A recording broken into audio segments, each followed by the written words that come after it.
All right, so I am going to look at another requested left-hand pattern. And apologies in advance. The tune is Janam Janam from a movie called Dilwale. And the original person covering this on YouTube was Hasit Nanda. I'll try to put a link to his video in the description. And yeah, definitely apologies for all of the language I just butchered there. I don't know my pronunciations.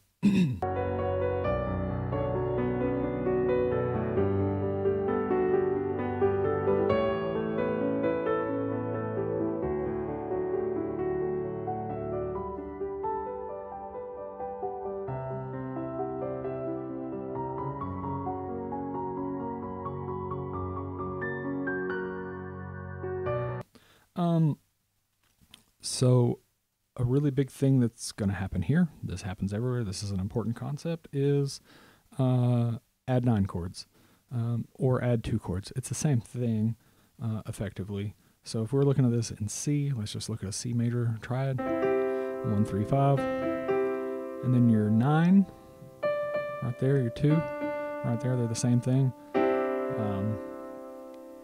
And in this case, I put it in parentheses.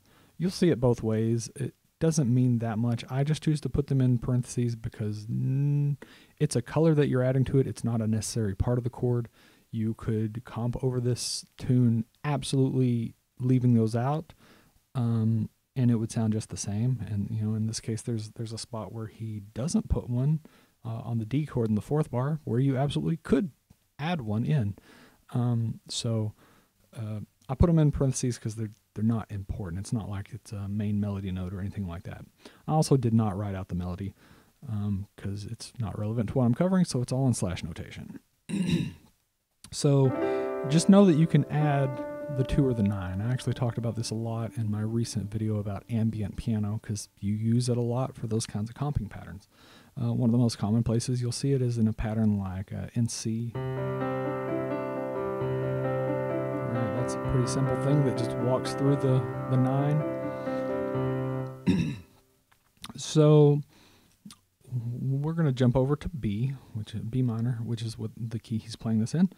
And he starts down here, and he's got that same idea that I was just playing, where he plays the 1-5-1, and he probably doesn't want to put the 3rd in his chord this low down because it would be really muddy.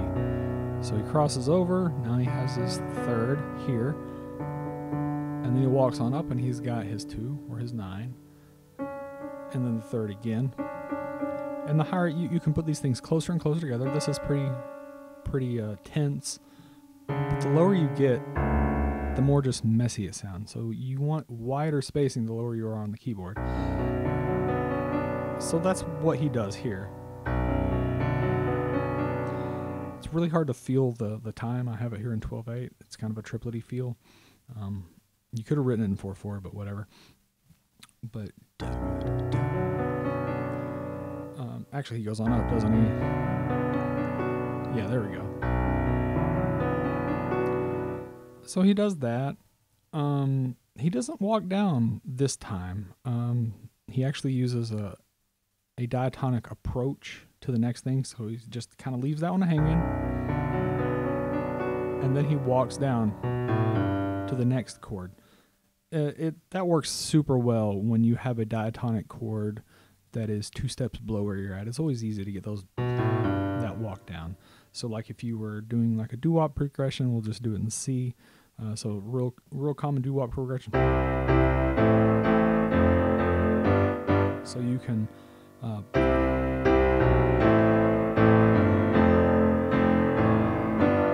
and you're using all diatonic notes to kind of walk between those. That's basically what he's doing here. I'll also say for practicing these sorts of things, these big whatever, practice those shapes so that when it's easy to cross over. Now in this case, I'd probably at the top.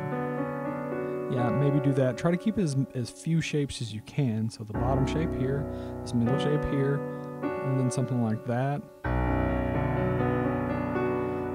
You could do more crossings. I would probably do that sometimes.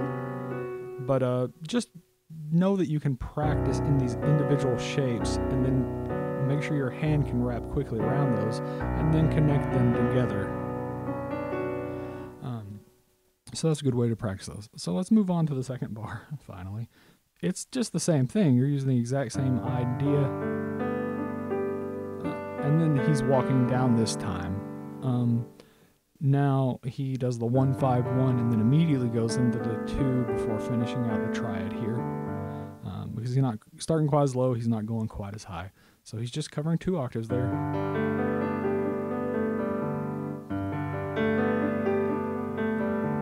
Doing really bad about putting the emphasis in the right place. Then on to the A. Oh, A major. It's the same thing. So you're doing the same thing there. And then finally in the 4th bar, you could do the same thing here. But he doesn't. He just has the major triad. And he leaves a pause there, and he's doing it on purpose because he's setting up going into this G chord. And he approaches the G chord chromatically.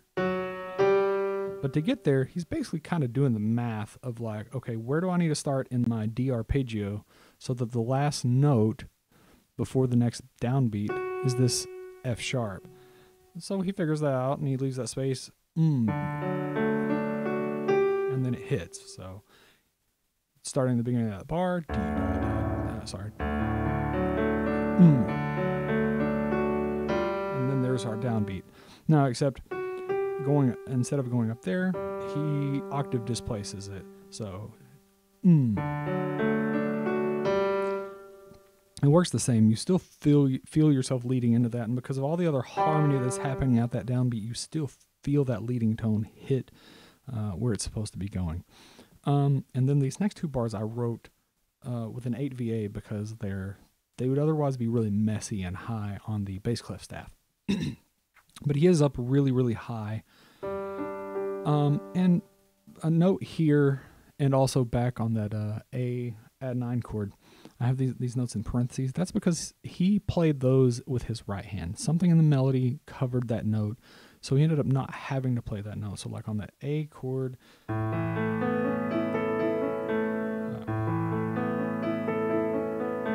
right? It was somewhere in his right hand, and that'll happen a lot when you're using these really large multi-octave arpeggios. Is that whatever you're improvising or the melody you're playing will end up intersecting with your pattern, and you'll grab one or more notes with your right hand, and that's fine.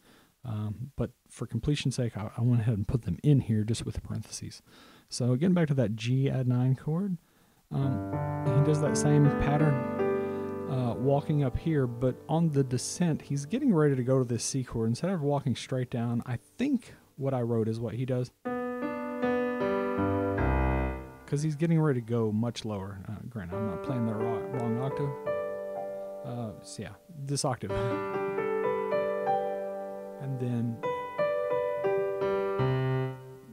you don't have to do it that way, and I'm not even 100% sure that's what he did. There are a million ways that you could tie that together. You could leave the add 9 on the descent. And then just jump all the way down. That works too. It kind of doesn't matter. It's once again, you just play notes within the chord, including the color notes if you want, and just end up at your destination. So he's on the C chord. He does the same thing, just walking up, but this one without any add. He's doing that because he's trying to leave space at the end. He's getting to this downbeat a little early so that he has space to set up this F sharp chord. And what he's doing there is he's taking the 5 of the chord he's about to go to and putting it there as the lead in. So let's play those 2 bars together. Right.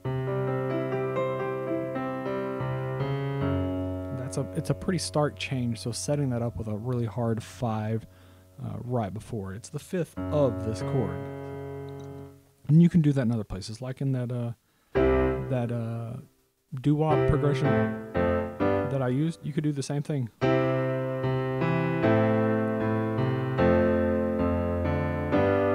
Do the same thing where you just grab the 5 to make the bass line a little more interesting and really lead you into the chord you're about to go to. just adds a little more oomph. So he's using a lot of different ideas to lead into the next chord. And then another thing is on this F sharp chord here at the end, he's circling around, he's biding his time on that fourth beat, because what he's aiming to do is make sure that when he gets back to the bottom, he's on a strong beat. So he goes up, and if he went straight down into the F sharp, that's not on the beat he wants it to be on. That's not going to end up where he wants, so that this is a 1. So what does he do? He just kind of circles around and just kind of makes some time there. So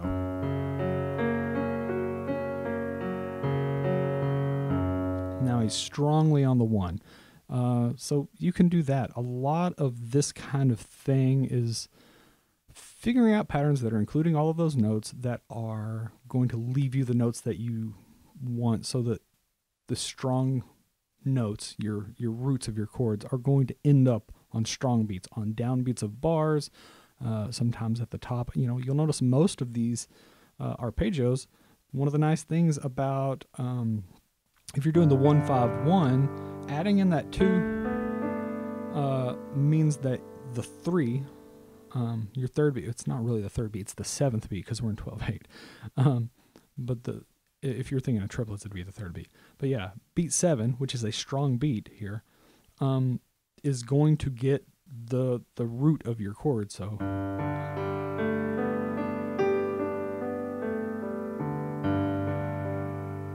see, like you end up with the strong beats where you want them. And that's basically what he's doing, kind of like fiddling around on that F sharp, because he doesn't decide on the F sharp to add the 9, so he kind of runs out of notes. So he just doodles around so that he can make sure he hits there.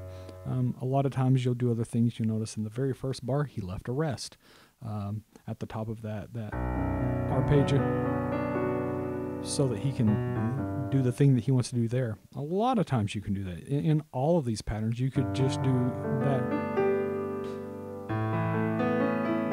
Sorry. So if I just wanted to do it with only ascending, no descending, if you're bad at descending, I mean, you should work on it, but this is a good way around that, and it doesn't sound bad.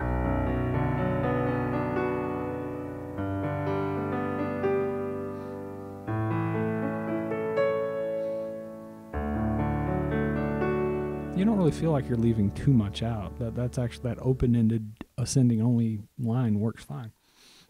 So anyway, those are just a lot of ideas that he's using. And I mean, you can use them anywhere. Like, you just use them while you're improvising, use them over anything. Generally, you should